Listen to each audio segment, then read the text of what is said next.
કેમ છો મિત્રો? સ્વાગત છે તમારું સફળ ફોર બેન્કિંગ તમારી પોતાની યુટ્યુબ ચેનલ. આજે આપણે પહેલો વિડિયો ડેડિકેટેડ કરીએ છીએ બેન્કિંગ એક્ઝામ ઉપર કે બેન્કિંગ એક્ઝામ કેમ આપવી. તો ઘણા બધા ફાયદા છે. જો તમે કદાચ એવું લાગતું હોય કે ભાઈ ક્લાસ 3 ની અંદર તમે ખાસા ટાઈમથી તૈયારી કરી રહ્યા છો અને તમને બેન્કિંગથી ડર લાગતો હોય અથવા તો તમે એકદમ ફ્રેશ છો કે ગવર્મેન્ટ એક્ઝામ માટે તમે વિચારી રહ્યા છો કે તમારે કઈ એક્ઝામ આપવાની છે કે ભાઈ કઈ એક્ઝામ સુટેબલ થશે, તો આ વિડીયો તમારા માટે બહુ જ કામનો રહેશે. કેમ કેમ કે બેન્કિંગનું દરેકે દરેક ડિટેલ હું તમને આજે જણાવવા જઈ રહ્યો છું કે બેન્કિંગ એક્ઝામ આપવાના ફાયદા કેટલા છે. અને જો તમે આ વિડીયો લાસ્ટ સુધી જોઈ લીધો તો તમારું માઇન્ડ એકદમ ક્લિયર કટ થઈ જશે કે ભાઈ બેન્કિંગની એક્ઝામ તમે આપી શકો કે ના આપી શકો. ઘણા બધા વિદ્યાર્થીઓ ગભરાય છે કે ભાઈ આની અંદર મેથ્સ છે, રીઝનિંગ છે, બહુ ટફ લેવલનું આવે છે. સાચી વાત છે, ટફ લેવલનું આવે છે પણ મુશ્કેલ નથી. બરાબર, એટલું બધું ના મુમકિન તમે જે વિચારીને બેઠા છો એટલું બધું છે નહીં. ખાલી એ પ્રિપરેશન માંગે 6 થી 8 મહિનાની. અને હવે જે એક્ઝામોનું લિસ્ટ આવવા જઈ રહ્યું છે એ પણ હું તમને અહીંયા જણાવીશ કે કઈ કઈ એક્ઝામો આવે છે, એના બેનિફિટ શું છે, કઈ રીતે છે. આ દરેકે દરેક વસ્તુ તમને આની અંદર દેખાડીશ. તો જોડાયેલા રહો સફળ ફોર બેન્કિંગ એક્ઝામ સાથે. આની અંદર તમને આગળ બેન્કિંગની એક્ઝામમાં મેથ્સ રીઝનિંગ કઈ રીતે કરવું એ દરેકે દરેક પ્રોપર ગાઈડલાઈન પૂરું પાડવામાં આવશે. તો શરૂઆત કરીએ કે ભાઈ બેન્કિંગની એક્ઝામ કેમ. તો સૌથી પહેલું કે એક વર્ષની અંદર તમારા માટે અહીંયા ટોટલ મેં જેટલી એક્ઝામ લખેલી છે આ પાર્ટની અંદર એ તો આવવાની જ છે. 100% એ એક્ઝામ તો તમારા જોડે છે. એટલે કે સમજી લો કે તમારા જોડે આરબીઆઈ આસિસ્ટન્ટ એના ફોર્મ ભરાવાના ચાલુ છે. તો જો તમારે ફોર્મ ભરવાની ઈચ્છા છે તો ફોર્મ વહેલા તકે ભરી કાઢજો. બરાબર છે. તો આરબીઆઈ આસિસ્ટન્ટની અનાઉન્સમેન્ટ થઈ ચૂકી છે. બીજી એક્ઝામ આવવાની છે આરઆરબી પીઓ રિજનલ રૂરલ બેંક, જેને આપણે ગ્રામીણ બેંક કહીએ છીએ. બે બેંકો હતી પહેલા, એક તો બેંક ઓફ બરોડા ગ્રામીણ બેંક હતી અને એક સૌરાષ્ટ્ર ગ્રામીણ બેંક હતી. આ બે ગ્રામીણ બેંકોને મર્જ કરીને ગુજરાત ગ્રામીણ બેંક કરી નાખી છે. બરાબર. તો ગામડાની જેટલી પણ બેંકો છે એને આપણે આરઆરબી એટલે કે રિજનલ રૂરલ બેંક કહીએ છીએ. એની પીઓ ની પોસ્ટ છે. પીઓ એટલે કે એને કહેવાય પ્રોવિઝનલ ઓફિસર. બરાબર, કે ઓફિસર લેવલની જોબ તમને મળે હે. પછી આને કહેવાય સ્કેલ 1 કહેવાય. શું કહેવાય? સ્કેલ 1. આને કહેવાય સ્કેલ 1. બરાબર છે. પછી આરઆરબી ક્લર્ક, તો એની અંદર ક્લર્કની પણ એક્ઝામ હોય છે. રિજનલ રૂરલ બેંકની અંદર ક્લર્ક લેવલની એક્ઝામ આવશે. પછી આઈબીપીએસ પીઓ છે.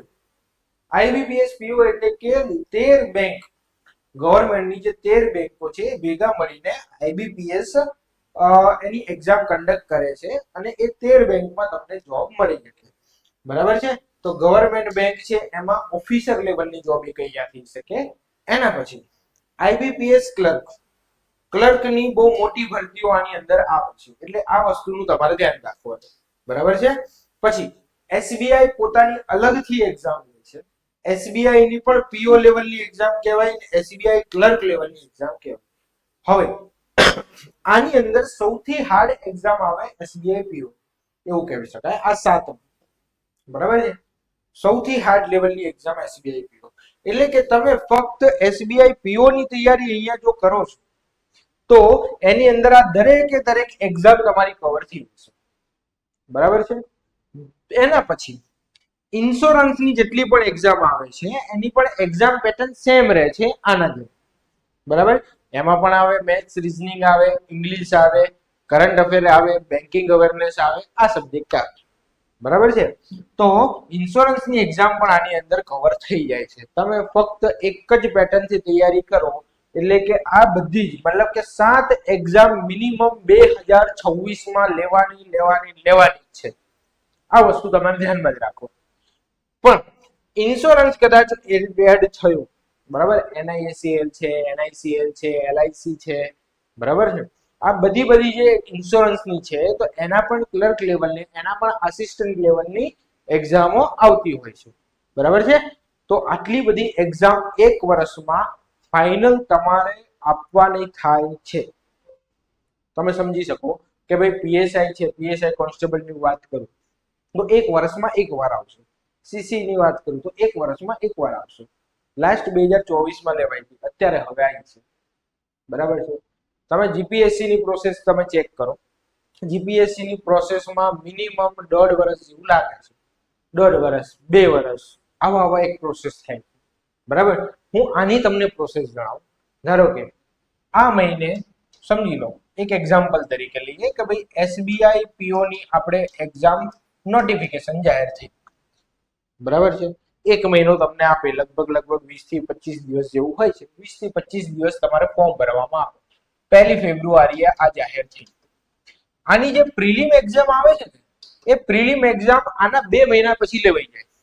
2 મહિના પછી એટલે કે સમજી લો 1 એપ્રિલ ની આજુબાજુ તમારે પ્રિલિમ ની એક્ઝામ એસબીઆઈ પીઓ ની થઈ જાય.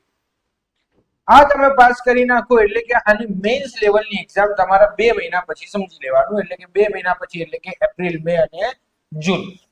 તો 1 જૂનની આજુબાજુ 10-15 દિવસ આગળ પાછળ હોય છે. એની અંદર તમારે મેઇન્સની પણ એક્ઝામ લેવાઈ જાય. બરાબર છે. અને એના 2 મહિના પછી તમારે આવી જાય ઇન્ટરવ્યુ. ઇન્ટરવ્યુ એટલે કે જૂન પછી જુલાઈ અને ઓગસ્ટ ની અંદર આવી જાય. અને 2 મહિના પછી તમારું ફાઇનલ સિલેક્શન તમારે આવી જાય, બેંકમાં જોઈનિંગ થઈ જાય. તમે વિચાર કરો, અહીંયાથી 2, 4, 6 અને 8 મહિનાની અંદર આખી પ્રોસેસ પૂરી. આવું દરેક બેંક જોડે છે. બરાબર છે. અહીંયા હું વાત કરું આઈબીપીએસ પીઓ અને આઈબીપીએસ ક્લર્ક, એ 1 એપ્રિલે તમારું રિઝલ્ટ જાહેર કરી નાખે. આ એક્ઝામ આવશે ક્યારે? તો કે લગભગ સપ્ટેમ્બર ઓક્ટોબર ની અંદર આવી શકે. ઓગસ્ટ, સપ્ટેમ્બર, ઓક્ટોબર ની અંદર આની એક્ઝામ ચાલુ થઈ જાય. એક્ઝામ લેવાનું ચાલુ થઈ જાય. પ્રિલિમ ની વાત કરું છું. બરાબર છે. તો એ ચાલુ થઈ જાય. એના પછી 2 મહિનાના ગેપમાં શું આવી જાય? તો 2 મહિનાના ગેપમાં મેન્સ આવી જાય. એના પછી ઇન્ટરવ્યુ આવી જાય. પછી એના 2-3 મહિનાની અંદર 1 એપ્રિલે તમારું ફાઇનલ સિલેક્શન થઈ જાય. સિલેક્શન મતલબ કે 1 એપ્રિલે તમને ખબર પડી જાય કે મારી બેંકમાં જોબ લાગી છે કે નહીં લાગી. બરાબર છે. આરઆરબી પીઓ નું પણ ફિક્સ છે કે ભાઈ 1 જાન્યુઆરી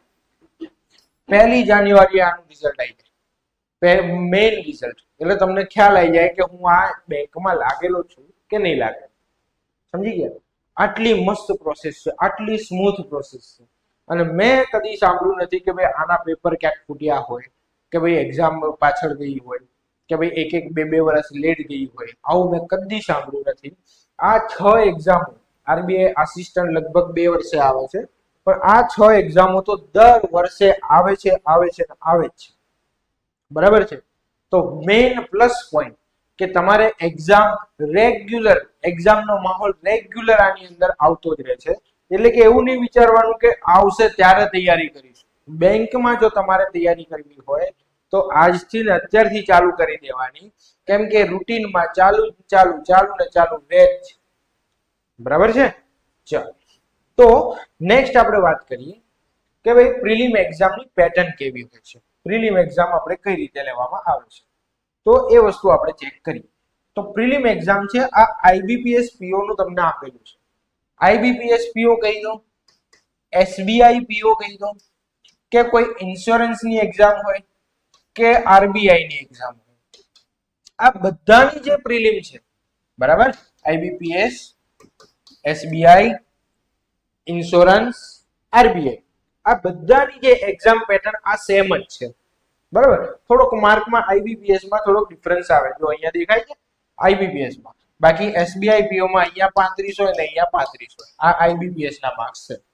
હવે સમજો, 30 માર્ક્સ તમારે 30 ક્વેશ્ચન હોય ઇંગ્લિશના, 35 ક્વેશ્ચન હોય છે ના, તો કે ભાઈ મેથ્સ ના. આ ક્વોન્ટિટેટિવ એપ્ટિટ્યુડ એટલે કે મેથ્સ, જે તમે ગણિત કહો છો એ વસ્તુ. અને રીઝનિંગ છે કેટલું છે, તો કે ભાઈ 35 ક્વેશ્ચન. આઈબીપીએસ પીઓ ની વાત કરું, 30 marks English, 30 marks reasoning, maths અને 40 માર્ક્સ રીઝનિંગ ના હોય છે. જ્યારે આની અંદર 30 માર્ક્સ ઇંગ્લિશ, બાકી બધી એક્ઝામોની અંદર 30 માર્ક્સ ઇંગ્લિશ, 35 માર્ક્સ મેથ્સ અને 35 માર્ક્સ રીઝનિંગ ના હોય. દરેકને 20 માર્ક્સ લેવાય અને 20 મિનિટ આપવામાં આવે છે અને 60 મિનિટ એટલે કે 1 કલાકનું તમારે પેપર હોય. 100 માર્ક્સનું તમારે પેપર હોય. બરાબર છે. દરેકનું કટ ઓફ અલગ અલગ હોય. અહીંયા એસબીઆઈ પીઓ કહી દો કે ક્લર્ક કહી દો, તો બંનેનું સેમ હોય છે, બરાબર. ઇન્સ્યોરન્સ ની અંદર આસિસ્ટન્ટ આવે છે, આઈબીપીએસ પીઓ અને આઈબીપીએસ ક્લર્ક, આ બધાની સેમ પેટર્ન. ખાલી ને ખાલી તમારે પ્રિલિમ ક્રેક કરવી હોય તો 3 વિષય તમારા સારા હોવા જોઈએ, બરાબર છે. હવે સમજો, આના કટ ઓફ ની લગભગ હું વાત કરું, ધારો કે હું અહીંયા લખું છું કે ભાઈ આઈબીપીએસ પીઓ ના જે પ્રિલિમ છે એ પ્રિલિમ નું કટ ઓફ લગભગ તમે 55 પ્લસ રો ને એટલે તમે એને પ્રિલિમ પાસ કરી શકો, બરાબર છે. પછી આઈબીપીએસ ક્લર્ક, જો તમે ગુજરાતમાં છો, આની અંદર આઈબીપીએસ પીઓ છે એ તમારે ઓલ ઓવર ઇન્ડિયાનું એક જ કટ ઓફ આવે, બરાબર. પણ તમે ગુજરાતમાં રહો છો તો ભલે એક્ઝામ ઓલ ઓવર ઇન્ડિયામાં લેવાયેલી છે, પણ ગુજરાતનું અલગથી કટ ઓફ આવે કે ગુજરાતની અંદર રહેલા જે કેન્ડિડેટ છે એ લોકોએ કેટલું પરફોર્મન્સ કર્યું છે એ પ્રમાણે એનું કટ ઓફ આવે છે. અને મારી વાત આ વસ્તુ ધ્યાનથી સાંભળી લેજો કે ભાઈ ઓલ ઓવર ઇન્ડિયામાં જેટલી પણ જગ્યાઓ છે એમાં લાસ્ટ 4th કે 5th નંબરને કટ ઓફ આપણું આવે છે, બરાબર. એટલે કે સમજો, ધારો કે યુપી છે, બિહાર છે, રાજસ્થાન છે, મહારાષ્ટ્ર છે, આ બધા જે છે ને એ 100 માંથી એ લોકોનું 80-85 નું કટ ઓફ અટકે ક્લર્કમાં. કેમ કે એક્ઝામ ઈઝી હોય છે, બરાબર. તો આઈબીપીએસ ક્લર્ક નું ગુજરાતમાં તમારે 75 પ્લસ નું કટ ઓફ અટકે. જો બહારના દેશમાં 7 થી 8 માર્ક્સ આપણા ગુજરાતમાં ઓછું કટ ઓફ અટકે છે, ધ્યાન રાખજો. એક આ બેનિફિટ તમારા જોડે સૌથી સારામાં સારું છે, બરાબર. એસબીઆઈ પીઓ માં હવે એક જ બેંક છે, સમજો કે એસબીઆઈ પીઓ છે. એસબીઆઈ પીઓ ની અંદર કેવું છે કે ઓછી વેકેન્સી હોય અને એનું એક્ઝામ પણ હાર્ડ હોય, પણ ઓછી વેકેન્સીના કારણે આ 60 પ્લસ નું આનું કટ ઓફ અટકે છે એસબીઆઈ પીઓ. એસબીઆઈ ક્લર્ક ની વાત કરું તો એસબીઆઈ ક્લર્ક પણ 70 ની આસપાસનું એનું કટ ઓફ અટકતું હોય છે, બરાબર. એટલે કે 100 માંથી તમારે આટલા માર્ક્સ તમે આ એક્ઝામમાં લાવી દો તો તમારું પ્રિલિમ ક્લિયર. જ્યારે આરઆરબી એટલે કે હમણાં મેં વાત કરી રિજનલ રૂરલ બેંક, ગ્રામીણ બેંક, તો ગ્રામીણ બેંકમાં પીઓ અને ક્લર્ક આ બંનેની એક્ઝામ પેટર્ન આ છે. એમાં ઇંગ્લિશ નથી આવતું. જો તમને તકલીફ હોય ઇંગ્લિશની તમારા વચ્ચે 36 નો આંકડો હોય તો તમારે આરઆરબી છે એ તમારા માટે બેસ્ટ ઓપ્શન છે. કેમ કે એની પ્રિલિમમાં 40 માર્ક્સનું મેથ્સ અને 40 માર્ક્સનું રીઝનિંગ હોય. 40 ક્વેશ્ચન મેથ્સના અને 40 ક્વેશ્ચન શેના હોય? રીઝનિંગના હોય, બરાબર. મેથ્સ ને 25 રીઝનિંગ ને 25 માર્ક્સ મળે અને મેથ્સ ને કેટલા માર્ક્સ મળે છે? 20 માર્ક્સ મળે છે. ટોટલ 80 માર્ક્સનું પેપર હોય અને તેના માટે તમને 45 મિનિટ મળે. હવે હું આરઆરબી પીઓ ના પ્રિલિમની કટ ઓફ આરઆરબી પીઓ એના પ્રિલિમના કટ ઓફ ની વાત કરું તો આ વખતનું કટ ઓફ છે 39.50 નું કટ ઓફ છે, બરાબર છે. અને આના ક્લર્ક ની વાત કરું તો કે ભાઈ 80 માંથી આ 80 માંથી કટ ઓફ છે, તો આ 80 માંથી લગભગ તમે 65 ની આસપાસ તમે માર્ક્સ લાવો. સૌથી ઈઝીમાં ઈઝી પેપર હોય આરઆરબી ક્લર્ક નું પેપર હોય, એમાં આ 65 માર્ક્સ લાવવા પોસિબલ છે, બહુ ઈઝી હોય, બરાબર. તમે ધારો કે તમે પોલીસની તૈયારી કરતા હોય તો એની અંદર કેવું મેથ્સ રીઝનિંગ આવે, એ રીતના મેથ્સ રીઝનિંગ આની અંદર આવતું હોય છે, બરાબર છે. થોડુંક એના કરતા થોડુંક વધારે હોય પણ પોસિબલ છે. ખાલી ને ખાલી બે જ વિષય તમે વિચાર કરી શકો, બરાબર. ક્યાં 12-13 વિષય ને ક્યાં ખાલી બે જ વિષય. તો મને સૌથી વધારે ગમતું વસ્તુ બેન્કિંગ માટે આ છે. ક્લિયર? ચલો હવે નેક્સ્ટ આપણે વાત કરીશું કોની? તો કે ભાઈ મેન્સના પેપરની વાત કરીશું. મેન્સનું પેપર મેં અહીંયા એક રાખેલું છે. આ વસ્તુ છે આઈબીપીએસ પીઓ એસબીઆઈ પીઓ માટે, બરાબર. આ છે વસ્તુ, આ એસબીઆઈ પીઓ નું મેન્સનું તમારે પેટર્ન તમને આપેલી છે. જો સૌથી પહેલું તો રીઝનિંગ છે. રીઝનિંગ કેટલા ક્વેશ્ચન છે? 40 ક્વેશ્ચન ને એના માર્ક્સ છે 60 માર્ક્સ છે, બરાબર. આમાં કેવું છે કે અમુક જે ક્વેશ્ચન છે એ 1 માર્ક્સ ના હોય, અમુક ક્વેશ્ચન હોય એ 2 માર્ક્સ ના હોય, બરાબર. આ રીતે કે ભાઈ 1 માર્ક્સ ના ધારો કે 20 ક્વેશ્ચન છે અને 2 માર્ક્સ ના કેટલા ક્વેશ્ચન છે? 20 ક્વેશ્ચન છે. આ રીતના આની અંદર હોય, બરાબર. ડેટા એનાલિસિસ અને ઇન્ટરપ્રિટેશન આ ને કશું જ નથી, આ છે મેથ્સ છે. શું છે? મેથ્સ છે, બરાબર. નામ અલગ આપેલા. અહીંયા 30 ક્વેશ્ચન હોય અને એના 60 માર્ક્સ. દરેકના 2-2 ગુણ આપણે કહી શકાય. અહીંયા છે આ જનરલ અવેરનેસ છે, બેન્કિંગ અવેરનેસ છે, ઇકોનોમી છે, આ વસ્તુ તમારે એક્સ્ટ્રા આની અંદર એડ થાય. બરાબર? તો આના 60 ક્વેશ્ચન આવે ને 60 માર્ક્સ નું પેપર બને. પછી ઇંગ્લિશ લેંગ્વેજ છે. બરાબર? ઇંગ્લિશ 40 માર્ક્સ નું છે અને એના 20 માર્ક, 40 ક્વેશ્ચન છે અને 20 માર્ક્સ તમને મળે. બરાબર છે? ટોટલ અહીંયા થઈ ગયા 170 ક્વેશ્ચન, એમાં ટોટલ માર્ક્સ તમારે અહીંયા 200 થાય. ક્લિયર? ટાઈમિંગ ની વાત કરું, રીઝનિંગમાં તમને 50 મિનિટ મળશે, મેથ્સમાં 45 મિનિટ મળશે, પછી કરંટ અફેરમાં 45 મિનિટ, 40 મિનિટ છે એની અંદર ઇંગ્લિશની અંદર મળશે. આ રીતે 3 કલાકનું તમારે એક પેપર આવે. અને એના જસ્ટ પછી તમારું જે આ પેપર પતે ને એના જસ્ટ પછી કોઈ એની અંદર રિસર્ચ કે એવું કશું હોય નહીં. ડાયરેક્ટ તમારે આની અંદર આવે ડિસ્ક્રિપ્ટિવ. ડિસ્ક્રિપ્ટિવ એટલે કે ટાઈપિંગ. ટાઈપિંગમાં 2 વસ્તુ આવે. કઈ વસ્તુ આવે? તો સૌથી પહેલા તમારે લખવાનો આવે લેટર લખવાનો આવે. બરાબર? અને બીજી વસ્તુ તમારે શું લખવાની આવે? તો એસે લખવાની આવે. 2 વસ્તુ આવે. લેટરના 20 માર્ક્સ છે મેક્સિમમ અને એસે ના 30 માર્ક્સ છે મેક્સિમમ. એટલે કે અહીંયા 50 માર્ક્સ નું આ પેપર થયું અને 30 મિનિટ આનું થાય. એટલે કે ટોટલ તમારે સમજી લેવાનું કે 3 કલાક અને 30 મિનિટ, 3.5 કલાકનું અહીંયા SBI PO ના મેન્સ નું પેપર હોય છે. ટોટલ માર્ક્સ છે 250. હવે આ વસ્તુ તમને જાણીને નવાઈ લાગશે કે ભાઈ 250 માર્ક્સ નું જે હોય છે ને પેપર, 250 માંથી તમે વધારે ખાલી 85 થી 90 માર્ક્સ ખાલી લાવી દો ને, ખાલી 85 થી 90 માર્ક્સ, તો પણ તમારું બેંકમાં SBI PO તરીકે સિલેક્શન થઈ જાય. બરાબર? આટલું જ આપણે કરવાનું છે. હવે આ વસ્તુ લાવાય કઈ રીતે એ વસ્તુ તમને કહું. ધારો કે આ 60 માર્ક્સ નું છે, રીઝનિંગ 60 માર્ક્સ, 60 માંથી તમે લાવી શકો તો કે ભાઈ આપણે 30 માર્ક્સ એવું લાવી શકાય. બરાબર? પોસિબલ ખરી. મેથ્સ છે 60 માર્ક્સ છે, 60 માંથી ચલો મેથ્સ થોડું હાર્ડ થઈ ગયું હોય તો 25 માર્ક્સ લાવી દો, પોસિબલ છે. આ 60 માર્ક્સ છે તો કરંટ અફેર ને એ બધું બેન્કિંગ ની અંદર કેવું હોય છે કે બેન્કિંગ ની અંદર થોડું તકલીફ વાળું હોય છે કે ઘણા બધા સ્ટુડન્ટ બહુ વીકલી કરતા હોય છે, તો આનું કટ ઓફ પણ ઓછું હોય છે. ધારો કે આપણે માની લઈએ કે ભાઈ આની અંદર 60 માંથી 20 માર્ક્સ જેવું લઈ આવ્યા. બરાબર? 20 તો હું બહુ વધારે બોલ્યો. બરાબર છે? અને ઇંગ્લિશ છે તો એ 20 માર્ક્સ નું છે, 20 માંથી ધારો કે તમે 15 માર્ક્સ લઈ આવ્યા. અને આ જે 50 માર્ક્સ નું છે, 50 માર્ક્સ નું ડિસ્ક્રિપ્ટિવ છે, તો 50 માર્ક્સના ડિસ્ક્રિપ્ટિવ માંથી ધારો કે તમે 30 માર્ક્સ લાવો છો. બરાબર? 30 લાવવા તમે જો કોઈ લખી ના આવો સારું એવું થોડું ઘણું એને લખતું તમે લખી ના આવો તો 50 માંથી 30 માર્ક્સ આવી શકે, એક જેન્યુઅન માર્ક્સ. બરાબર છે?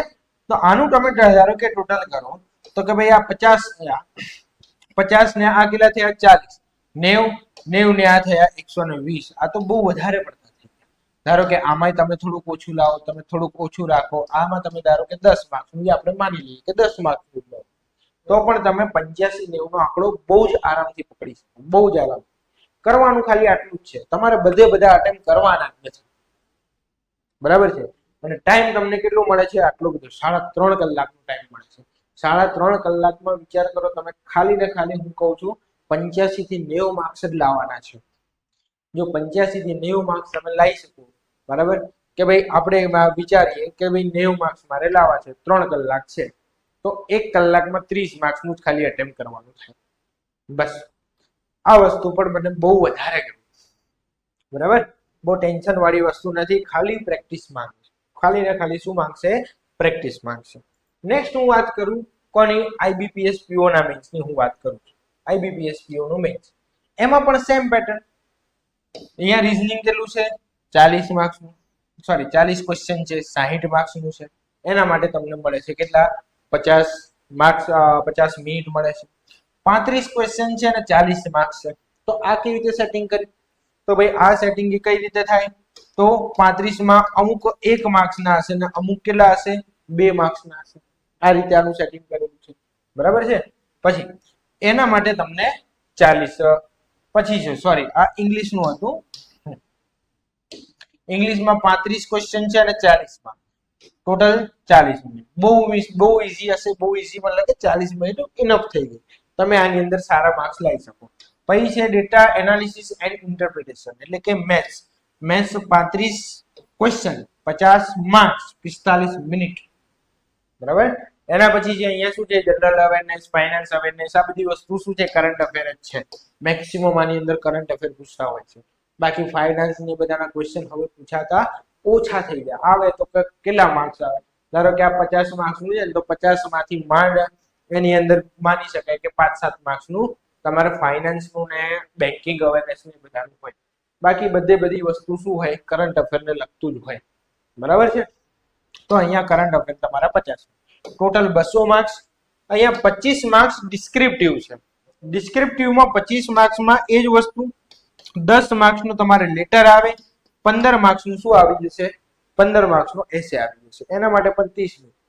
પેલામાં 50 હતા, આમાં કેટલા છે 25 માર્ક્સ છે. બસ આટલો જ ફરક છે. અને 225 માંથી ધારો કે તમે 80 માર્ક્સ જેવું લઈ આવો તો તમારું અહીંયા સિલેક્શન પાક્કું એવું સમજી લો. બસ આટલા જ માર્ક્સ લાવવાના છે, બરાબર છે. ચલો નેક્સ્ટ આપણે જોઈએ.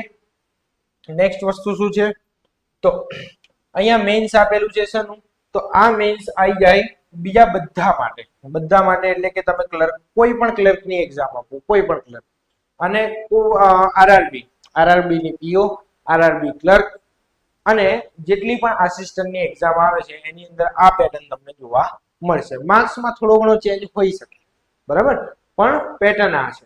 આ ફિક્સ છે આરઆરબી પીઓ. આરઆરબી પીઓ છે, આરઆરબી પીઓ ને મેન્સ ની આ પેટર્ન છે. આરઆરબી પીઓ ના મેન્સ ની પેટર્નમાં રીઝનિંગ છે, બધાના 40 ક્વેશ્ચન હશે, બરાબર છે. માર્ક્સ 50 છે, એટલે કે પર 1.25 પર ક્વેશ્ચન, એક ક્વેશ્ચન ના 1.25 માર્ક્સ બધા માટે ફિક્સ છે આની અંદર, તો બરાબર છે. અહીંયા પણ છે 1.25 મેથ્સ ની અંદર, એટલે તમારા થઈ જાય 50. પછી જનરલ અવેરનેસ છે એટલે કે કરંટ અફેર, એમાં તમારે 40 માર્ક્સ છે, દરેકનો એક માર્ક્સ. ઇંગ્લિશ છે તો 40 છે તો 40. આમાં થયું ધ્યાન રાખજો, આરઆરબી પીઓ અને આરઆરબી ક્લર્કમાં જો તમને ઇંગ્લિશ નથી ફાવી રહ્યું તો તમે હિન્દી પણ સિલેક્ટ કરી શકો. એટલે તમને જો હિન્દી આવડતું હોય તો તમે આની અંદર સારા એવા માર્ક્સ અટેન્ડ કરી શકો, સારા એવા માર્ક્સ લાગશે, બરાબર છે. તો એમને વાંચ્યા વગર પણ મેં 23 માર્ક્સ લાગે, વાંચ્યા વગર કોઈ દાડો કોઈ હિન્દીનું કોઈ ક્લાસીસ નહીં, કશું જ નહીં. આપણે હું પોતે પણ નથી પડ્યો તો પણ એ આવી ગયા, બરાબર. તો એટલી ઈઝી વસ્તુ આની અંદર છે. કોમ્પ્યુટર નોલેજ છે તો કોમ્પ્યુટર નોલેજ બહુ ઈઝી વસ્તુ છે. એનો 1 નો 50 પોઈન્ટ 50 માર્ક્સ હોય, બરાબર છે. તો અહીંયા 20 માર્ક્સ થઈ જાય, એના માટે 15 મિનિટ મળે, તો ભાઈ 200. ગયા વખતની હું વાત કરું આરઆરબી પીઓ માં, આરઆરબી પીઓ ની વાત કરું, આરઆરબી પીઓ નું કટ ઓફ ગયા વખતે 200 માંથી 48.88 નું હતું. આ વખતે થોડુંક વધે એનું ચાન્સીસ છે, પણ વધશે તો કેટલું વધશે, તો આરામથી લગભગ 60 ની નીચે જ હશે. 200 માંથી 60 ની નીચે કટ ઓફ હશે. જો તમે આની અંદર 200 માંથી લગભગ 70 થી 75 ની આસપાસના માર્ક્સ તમે લઈ આયા, એનો મતલબ સમજવાનું કે તમારા પીઓ તરીકેની જોબ ફાઇનલ, બરાબર. ક્લર્કમાં થોડુંક વધી શકે. ક્લર્ક છે તો ક્લર્ક ની અંદર કેટલું હશે, તો કે ભાઈ આ જ વસ્તુ થશે, લગભગ 90 ની આસપાસ થઈ જશે. જો તમે 90 પ્લસ માર્ક્સ લઈ દીધા એટલે કે તમે ક્લર્ક તરીકે તમારી જોબ થાય. અને આ પેપર ખરેખર ઈઝી હોય છે. એસબીઆઈ પીઓ નું તમે પ્રિલિમ જુઓ અને આરઆરબી ક્લર્ક નું તમે મેઇન્સ જુઓ, બંને તમને લેવલ સરખું જ લાગશે, એટલું ઈઝી આનું પેપર હોય છે. તો એટલીસ્ટ કશું નહીં તો આરઆરબી ક્લર્ક તો બની શકાય તમારે, અને દર વર્ષે એની ભરતી આવે છે, બરાબર છે. તો આ બહુ જ સારી વાત છે. આના માટે આ વસ્તુ તમે એટલીસ્ટ તો કરી શકો, બરાબર. નેક્સ્ટ તમે જોઈ શકો કે બીજી વસ્તુ અમારે વાત કરવાની હતી કે ભાઈ આપણે અહીંયા આ પ્લેટફોર્મ પર તમને શું મળશે.